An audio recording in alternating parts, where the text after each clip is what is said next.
বাড়িকে তুই মুসাফিরখানা বানাইছো, হে আম্মু তুই তো আমার ইজ্জত নষ্ট করছো। তখন বাদশা বলতেছে, মুসাফির বলে, বাদশা রে,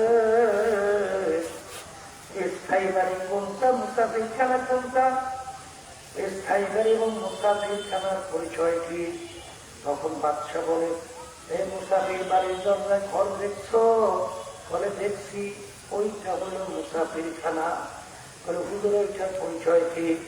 বলে, রাস্তায় প্রতীক চলতেছে, সন্ধ্যা হয়ে গেল, অস্থায়ী ভাবে রাত্রি যাপন করলো, আবার পরদিন উঠে তার গন্তব্যের দিকে চলে যায়, এইভাবে অস্থায়ী ভাবে আসে যায়, তাকে বলে মুসাফিরখানা। হুজুর স্থায়ী বাড়ি কাকে বলে? বলে, যেখানে সব সময়ের জন্য মানুষ বসবাস করে। তখন বাদশা কথা বলার পরে মুসাফির বলে, বাদশা রে, তাহলে দুনিয়া সৃষ্টির পর থেকে মনে হয় আপনি এই বাড়িতেই আছেন।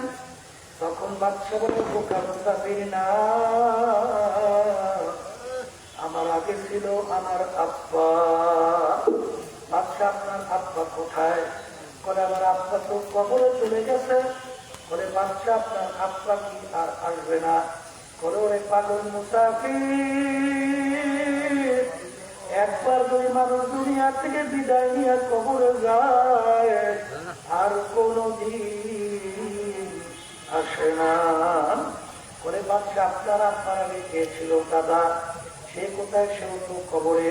বলে, সেও আর আসবে না। করেন না, বাদশা আপনি মনে হয় চিরজীবন থাকবেন।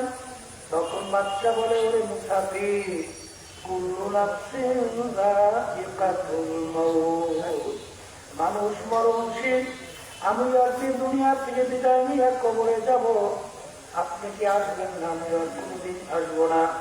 তখন মুসাফিরের বাদশা রে, আপনি আমাকে বলছেন বোকা, আসলে বড় বোকা তো আপনি। ও বাদশা, আপনার বাড়ির দরজায় মুসাফিরখানা, একবার মানুষ থাইকা রওনা কইরা গেলে আবার এসে ইচ্ছা কইরা থাকতে পারে, কিন্তু আপনার এই বাড়ি থেকে, এই মুসাফিরখানা থেকে একবার যদি কেউ বিদায় হয়ে চলে যায়, আর কোনদিন আসে না। মুসাফির আমকে হাসবা কবর আখের ঠিকানা, কোই আগে রওয়ানা কোই পিছে রওয়ানা। বলার সঙ্গে সঙ্গে পাশে ইব্রাহিম খান রহমাতুল্লাহ আলাইহি বাদশাহী ছাইরা দিল আল্লাহকে পাওয়ার জন্যে। যদি বলেন কাকে পাওয়ার জন্যে? বাদশাহী শান শৌকত আখারে সব ছাইরা দিল কাকে পাওয়ার জন্যে? আখারে।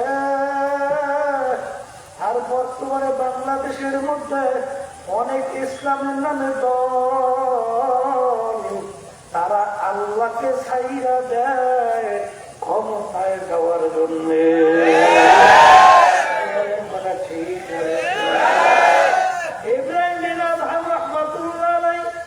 বাদশাহী শান শওকত সম্পদ ছাড়লো আল্লাহকে পাওয়ার জন্য।